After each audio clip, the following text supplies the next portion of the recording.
इतिहास कभी कभी शोर नहीं करता, वो चुप रहता है और उसकी खामोशी में कुछ नाम दब जाते हैं। 1857, जब पूरा भारत अंग्रेज हुकूमत के खिलाफ उठ खड़ा हुआ था। लेकिन इस बड़ी कहानी के अंदर कुछ छोटी पर खून से लिखी हुई कहानियाँ भी हैं। पश्चिमी उड़ीसा का कुदोपाली, एक छोटा सा गांव, आज शांत, लेकिन कभी यहाँ जमीन ने खून देखा था और उस खून का एक ही नाम था, वीर छबिलसाई। छबिलसाई कोई राजकुमार नहीं थे, कोई अंग्रेजी रिकॉर्ड में मशहूर जनरल भी नहीं। वो एक योद्धा भाई थे, वीर सुरेंद्र साई के पांचवे भाई। लेकिन उनकी पहचान सिर्फ सुरेंद्र साई के भाई होना नहीं था। वो जंगल वारफेयर जानते थे, वो घुड़सवारी जानते थे, वो उस मिट्टी को जानते थे जहां अंग्रेज भटक जाते थे। छबिलसाई उन लोगों में थे जो लड़ते हुए लिखे गए, लेकिन लिखे जाते हुए मिटा दिए गए। 1827 से लेकर 1867 तक पश्चिमी उड़ीसा एक लगातार उथल पुथल में था। इस संघर्ष को लोग कहते हैं उलगुलान, एक जन आंदोलन, एक लोकल रेसिस्टेंस। अंग्रेज सिर्फ टैक्स नहीं ले रहे थे, वो इज्जत भी छीन रहे थे। इस आंदोलन का चेहरा था सुरेंद्र साय, लेकिन आंदोलन की रीढ़ की हड्डी थे उनके भाई और साथी। छबिलसाई उन्हीं में से एक थे। छबिलसाई और उनके भाइयों को बचपन से ही युद्ध के लिए तैयार किया गया। उनके चाचा बलराम सिंह ने उन्हें धनुर्विद्या, तलवार और सबसे महत्वपूर्ण जंगल की रणनीतियां सिखाए। उनका सपना सिंपल था, अंग्रेज शासन का अंत और देसी राज की पुनर्स्थापना। कुदोपाली कोई इत्तेफाक नहीं था।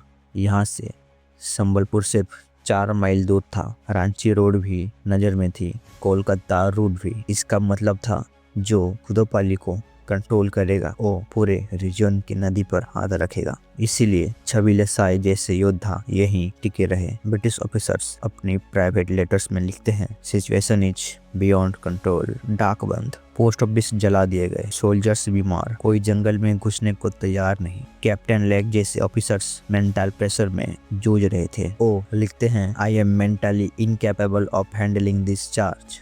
ये सिर्फ रेबेलियन नहीं था, ये ब्रिटिश अथॉरिटी का साइकोलॉजिकल कोलैप्स था और इस कोलैप्स के पीछे छबिलसाई जैसे वीर योद्धा थे। दिसंबर 1857, अंग्रेज समझ चुका था कि अगर कुदोपाली जिंदा रहा तो संबलपुर कभी शांत नहीं होगा। इसलिए दिसंबर 1857 में एक कॉम्बाइंड मिलिट्री ऑपरेशन तैयार किया गया। ब्रिटिश ईस्ट इंडिया कंपनी का मद्रास आर्मी, नागपुर कैवलरी, छोटा नागपुर का एक British arm force, Ramgarh battalion और एकमात्र टारगेट कुदोपाली।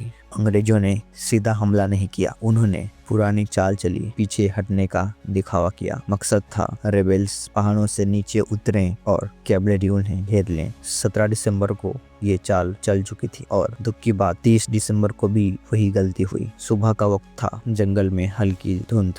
रेबेल्स ने सोचा अंग्रेज पीछे हट रहे हैं। जैसे ही वो समतल जमीन पर आए, घोड़े दौड़ पड़े, तोपों की आवाज गूंजी, हर तरफ से गोली। ये कोई बराबरी का युद्ध नहीं था।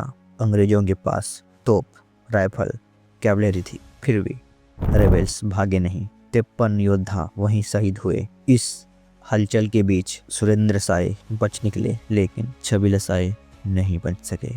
छबिलसाई पहले से ही जख्मी थे, खून बह रहा था, सांस भरी हुई थी, फिर भी वो रुके नहीं। कुदोपाली गांव की गलियों में वो एक घोड़ा पकड़ने के लिए भागे, एक आखिरी उम्मीद। तब एक सेल तोप का गोला उनकी पीठ में लगा। वहीं उसी मिट्टी पर छबिलसाई शहीद हो गए। उनका गिरना सिर्फ एक शरीर का गिरना नहीं था, वो रेबेलियन की रूह पर चोट थी। अंग्रेजों ने लाशों को गिना, वेपन्स उठाए और तुरंत टेलीग्राम भेजा।